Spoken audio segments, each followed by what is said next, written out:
Coming up in this edition of Rock 11 Now Weekly, the Rockville City Police Department takes steps to help strengthen its communication with the community. Plus, Rockville continues to invest in clean water.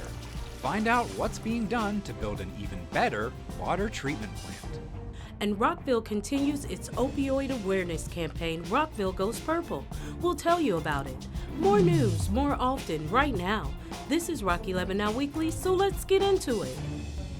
The Rockville Police Department and community leaders joined together for the Fair and Impartial Policing training that focuses on bias-free behavior in community policing. Even well-intentioned people have implicit biases where we link groups to various stereotypes outside of our conscious awareness, and they can impact our behavior, producing discriminatory behavior. And officers being fair and impartial is a key component of community policing. We are talking about what it might look like in police officers, but even most importantly, what individual officers can do to reduce and manage their biases, and then what the agency can do to support fair and impartial policing. Community leaders were also invited to the training. We all have our bias, but the thing is not to act on it and how to learn to spot it and not to act on it. And on the point of view, interaction from the police to the community, it is nice to know that they too are working on it. They have great tools here. And the Rockville City Police Department is taking a leadership role by extending invitations to surrounding law enforcement agencies. Our chief, Brito, has invited policemen and women from other jurisdictions, so neighboring communities, whether that be through Montgomery County, Gaithersburg, and others, have had an opportunity to come and learn with us as well, because we are part of a larger community, and to the extent that we can create a culture shift and one that really is inclusive, not just diverse, it's good for all of us. Overall, this program will give officers and community members the tools they need to communicate better, among other benefits. The Fair and Impartial Policing program will give our police officers, our community members, the tools that are needed and necessary to make our community safe and resilient. It's an unbelievable opportunity for us to work collaboratively together, because ultimately policing is the ultimate team sport. For more information on the Rockville City Police Department, head to rockvillemd.gov/police.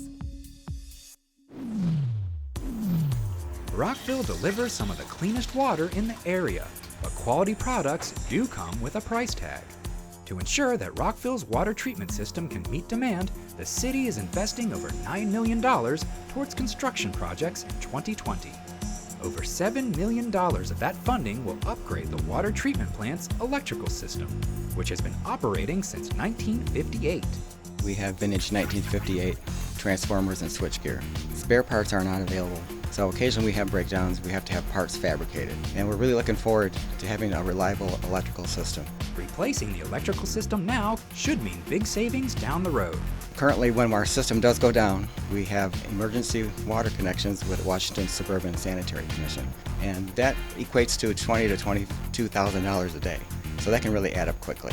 It costs almost $12 million each year to deliver safe and reliable water to Rockville customers.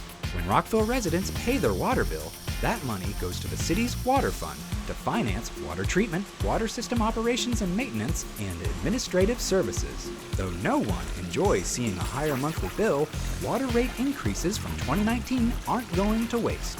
The water rate increases are helping to fund maintenance work and capital improvement projects in our water system. These funds allow for the repair and replacement of aging water pipes. The inside of the water main pipes are experiencing corrosion, so it's very important that we replace those water main pipes so that we can have high pressure, so we can have enough water to put out fires. Rockville has invested more than $26 million since 2008 in such improvements, and will continue to invest $3 to $4 million each year. The city's water treatment staff are active 24 hours a day, 7 days a week, to treat and deliver the highest quality water possible. It takes a very special person to be an operator. You have to be extremely responsible, because you are here by yourself sometimes, and the entire city is depending on your expertise and your due diligence. 2 significant rainstorms in 2019 polluted the water of the Potomac River, but the skills of Rockville's water treatment operators allowed them to quickly combat the contaminated water. When we turn on a faucet, we get water to drink. And behind the scenes, there's a lot of work and a lot of effort that goes on to making sure that our water is clean and safe to drink. To learn more about Rockville's water treatment program, head to rockvillemd.gov and search for drinking water. For Rock 11 Now Weekly, I'm Craig Buchanan.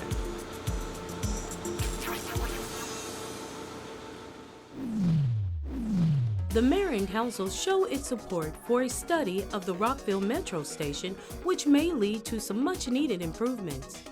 Funding for the study was made available through Washington Metropolitan Area Transit Authority, or WMATA's Project Development Program. The Mayor and Council sent a letter to WMATA not only thanking them for the funds, but also requesting WMATA and Rockville, quote, be partners in developing and implementing plans to better serve WMATA's customers and contribute to Rockville's growing vitality, end quote. Rockville has been allotted $350,000 for a study from a pot of $3 million that was divided equally between Maryland, D.C., and Virginia.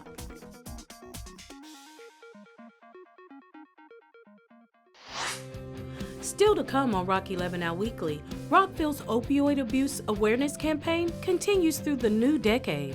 We'll tell you more about Rockville Goes Purple right after this.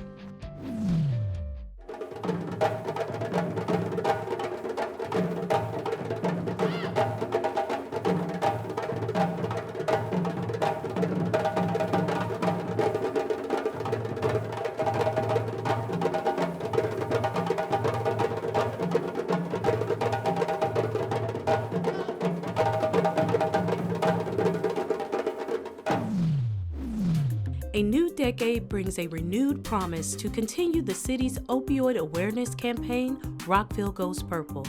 The campaign kicked off in March of 2019 with a program featuring former professional basketball player and recovery advocate Chris Herron and his foundation Herron Project, which is a nonprofit that provides advocacy for individuals, families, and even communities dealing with this growing epidemic. And since the kickoff, the Rockville Goes Purple campaign has included educational forums, Narcan training, and the city hosting the annual Race for Recovery 5K, and it lit Town Center purple to mark National Recovery Month. And there's much more to come in 2020, such as youth awareness, prevention activities, and education opportunities. And the city is also partnering with the Montgomery County Department of Health and Human Services and the Montgomery County Collaboration Council to provide training on how to use the rescue drug Narcan. To find out more about the Narcan training, call 240-777-1836. And to find out more about the Rockville Goes Purple campaign, head to rockvillemd.gov/Rockville Goes Purple. Remember, we're all in this together.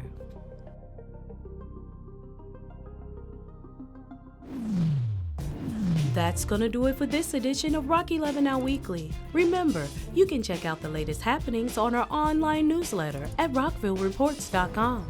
And join in on the conversation and check out our posts by signing up for Nextdoor at nextdoor.com. And keep up with Rockville 11 by subscribing to our City of Rockville YouTube channel. And you can follow us on Twitter at Rockville 11, on Instagram at city_of_Rockville, and like us on Facebook. For the entire Rockville 11 team, I'm Kathy Dantzler. Until next week, Rockville.